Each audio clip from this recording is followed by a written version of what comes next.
今の職場本当に無理になってきた。上司は優しい。でもマネジメント力ゼロ。部下は自由すぎて無断欠勤。遅刻のオンパレード。仕事しない人の意見ばかり尊重。真面目に働いているのが辛くなってきた。管理職無理すぎる。この人こそっていう管理職に出会えたことほぼないんだけど、私の運が悪いだけ。職場のメンバーがいいだけに上がダメなの残念すぎる。私は自分の上司のことが嫌いだ。入社した時から嫌いだ。彼から得たことは何もない。彼は管理職として下を管理する能力がないと思う。突然ですが、皆さんは部下を持ったことがありますか？人によっては数人、多いと数十人の部下を抱えている人もいるかもしれません。自分だけで仕事をしていた時はすごく順調だったのに、部下を持った瞬間思うように仕事が進まない。なんで思い通りに動いてくれないのかなと思っている方も多いのではないでしょうか。実はそういう状態になってしまうのはごく自然なことなんですね。例えるなら、今までは普通免許しか持っていなかったのに、いきなり何の指導もなくバスの運転手になるようなものなんです。部下からしたら、無免許でバス運転してるんですかって感じになっちゃいますよね。でも実はそういう状態になっていることが多いんですよ。実際マネージャーになるのに免許はいらないですからね。しかし無免許で運転するとどういうことが起きるのか、なんとなく想像できますよね。当然事故ってしまうということなんです。この事故を仕事に例えると、チームがうまく機能しないので売り上げが減少したとか、プロジェクトが失敗したとか、受注が全然取れないとか、そういう事態になってしまいますよね。でもここで良くないのが、バスの運転をしているリーダーはこの事故は私のせいじゃないと思っていることなんです。これ結構まずいことですよね。でも仕事の場面だとこういうことがよく起きるんですよ。例えばリーダーの方に聞きたいのですが、自分と同じやり方をすればいいのに、その通りにやらなかったから失敗したんだと思っちゃうことありませんかね。実はこの考え方がチームを腐敗させていく原因になるんですよ。それではリーダーは部下とどのように接していけばいいんでしょうか。今回はそんな疑問に答えてくれる本を選びました。その本はズバリ、数多くのマネジメント講座を行っている橋本拓也さんの部下を持ったら一番最初に読む本です。今回はこの本の内容をより分かりやすくイメージしてもらいたいので、一つの村で例えてストーリー形式でご説明していきたいと思います。動画が少しでもためになったと思いましたら、いいねボタンとチャンネル登録をしていただけると嬉しいです。それではご覧ください。いや、調子はどうだい？はい、元気にやってます。そうか。でも、なんとなく元気がなさそうに見えるな。最近何か気になることでもあったのか？まあ、ちょっと。そうなんだな。ただ、私がこの村でリーダーをしているのは、みんなが楽しんで仕事をしてくれて、この村が少しでも良くなっていくのが何より幸せだと思っているからなんだ。そんな風に考えていたんですね。もちろんさ。だからこそ、君がどんな風に働きたいと思っているのかをちゃんと知りたいと思ってるんだよ。そうなんですね。実は自分のやり方でもう少し自由に動いて、いろんなことに挑戦したいと思ってたんです。おお、そうだったのか。話してくれてありがとう。その気持ち大事にしたい。これから一緒に考えていけたら嬉しいよ。リーダーがまずやったこと、それは相手に興味を持つことです。人は実際に生まれながらにして遺伝子レベルで持っている5つの基本欲求があるんですよ。それは生存の欲求、愛・所属の欲求、力の欲求、自由の欲求、楽しみの欲求の5つです。そしてその欲求を満たす世界を上質世界と本書では言ってるんです。今回の場合だと、若者が自分のやり方でもう少し自由に働いていろんなことに挑戦したいって言ってましたよね。これはまさに自由の欲求をリーダーに打ち明けてくれたということですね。実はこの上質世界というのは信頼してない相手に語ることはないんですよね。だからこそ、まずはリーダー自身が自分の上質世界は何かを部下に語ることが大切なんです。今回の場合だと、みんなが楽しんで仕事をしてくれて、この村が少しでも良くなることが何よりも幸せなんだと言ってますよね。これは村の人々が満足することを求めているので、愛・所属の欲求に該当しますよね。このようにリーダー自身が自分の上質世界を見せてあげると、部下も自分の上質世界を話してくれるんです。ここで部下の上質世界が分かれば、リーダーは部下がどのような欲求を持っているのかを知ることができるようになるので、どのような仕事をさせればその上質世界を満たすことができるのかを検討できるんです。そのためにもまずはこの部下の上質世界を知るというステップがとっても大切なんです。ちょっとお時間あるかい？村の相談小屋で少しゆっくり話さないか？あ、はい、大丈夫です。前に話してくれた自由に挑戦したいって気持ち、ずっと考えてたんだ。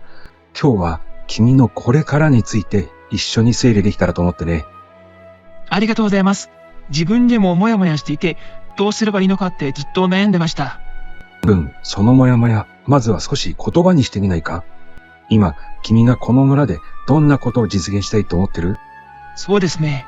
もっと村の人たちと関わる仕事がしたいです。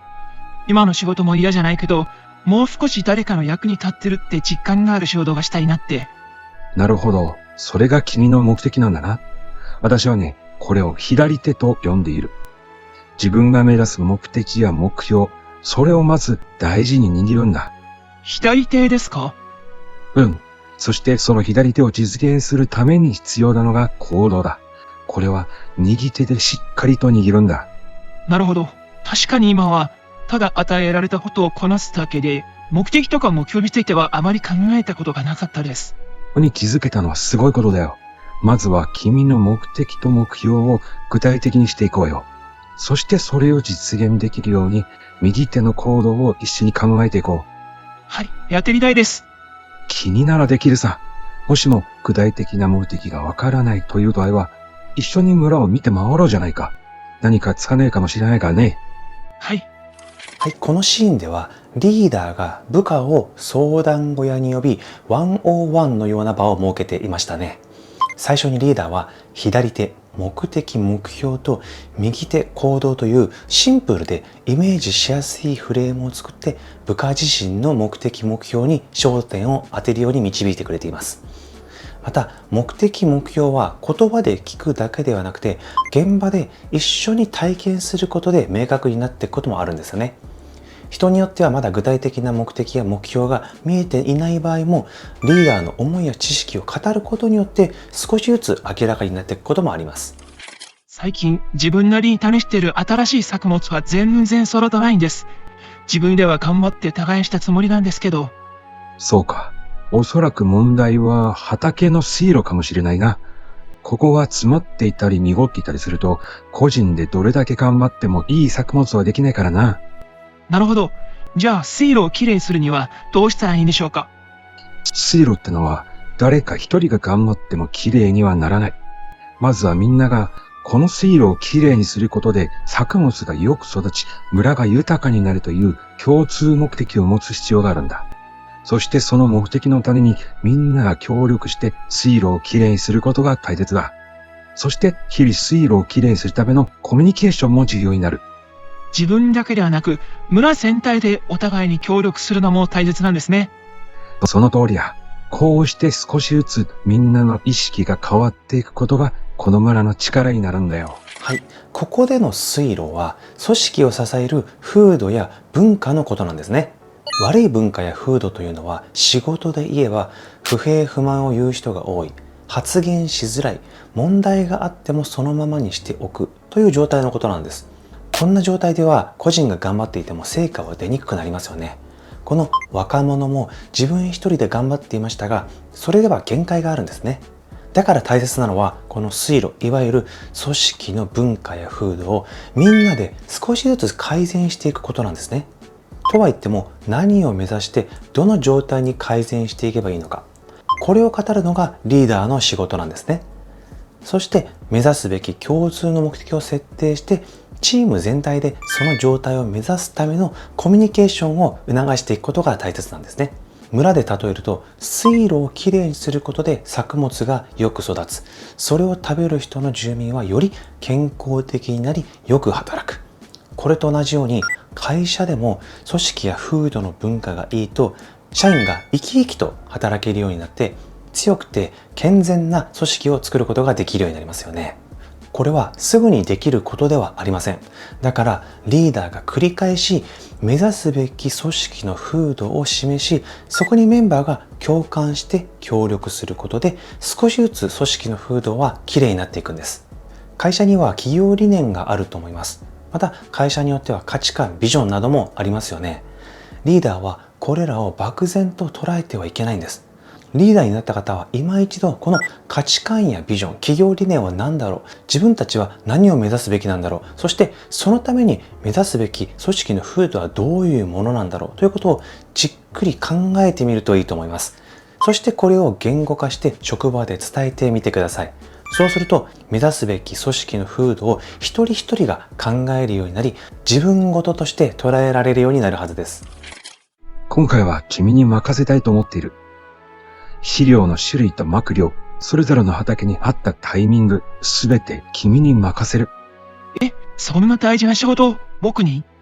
大事だからこそ君に任せるんだ。ただしこれはただの丸なりじゃないよ。この畑ではこの肥料を使う。肥料を撒く時期も重要だし、量も重要だ。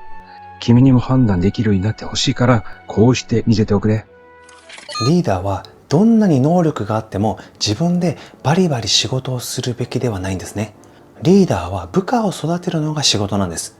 リーダーが自分自身で仕事をすればすぐに結果は出ます。しかし長期的に見れば部下を育てた方が大きな成果を得ることができるんですね。しかし忙しいからといって仕事を丸投げするのは良くないです。これではリーダー失格です。大切なのは丸投げではなく委任するということです。委任というのは適切なタイミングで適切に報告を聞き、ことと次第によっては適切な指導、助言を与えることです。なので必要以上に管理するマイクロマネジメントは委任ではないんですね。ではどのような仕事を委任すればいいのかというと、重要度と緊急度の二軸で見たときに、この第一象限の重要度が最も高く緊急度が最も高い仕事を部下に委任するべきなんです。これちょっと意外だと思った方もいらっしゃると思います。しかしやることが多くて本来やるべき仕事ができないと嘆いているリーダーの大半はこの第一象限の仕事に追われているんです。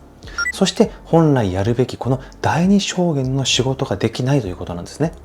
だからリーダーが本来やるべき仕事の時間を確保するにはこの第一象限の仕事を委任するしかないんですよ。そんなこと言ったって部下にこの第一象限の仕事を任せたらモチベーション低くなっちゃうでしょと思った方もいらっしゃると思います。前半のポイントを思い出してみてください。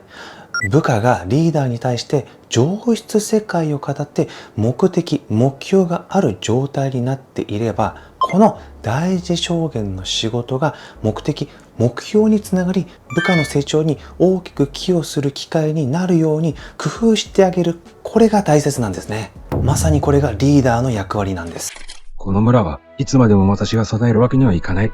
いずれは君たちがこの村を守っていくことになる。リーダーがいなくなったら村はどうなっちゃうんですか？そのように困らないためにも仕組みで村を回していくんだ。例えば毎朝の集まり。そこでは交代交代で自分は何のために畑を耕すのかを言葉にしてもらうんだ。そうすれば自分たちの目的目標を見つめ直す機会にもなるんだ。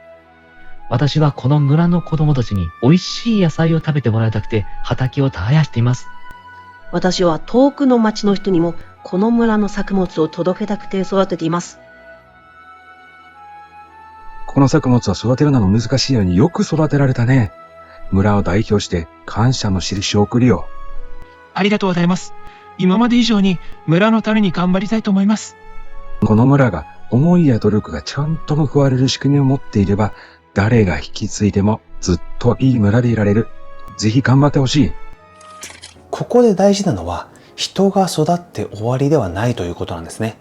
組織の人間はいつか入れ替わります。でも仕組みは残りますよね。例えば朝の会議のように自分たちの目的を言葉にする習慣。これは組織になぜ働くのかという原点を定着させる仕掛けになってますよね。また成果を出した人をきちんと称える文化も仕組みとしては大切ですね。この村では感謝の印を送っていましたが、これは行動と成果を見える化して承認するという仕組み化されたモチベーションの設計になってるんですよ。つまりいい文化を仕組みに落とし込むことでリーダーが変わっても組織が改善し続ける仕組みを作ることができるリーダーなんですね。これはもしかしたらリーダー一人ではできないかもしれません。そのためリーダーは上司に相談してこのように仕組みを取り入れる工夫をしていくといいかもしれませんね。リーダーになって組織の風土も悪く部下も言うことを聞かないと困っている方はぜひ今回のポイントを順番に試していってください。この順番がとっても大事なんですよ。ステップを飛ばすとうまくいかないので注意してくださいね。それではまた次回の動画でお会いしましょう。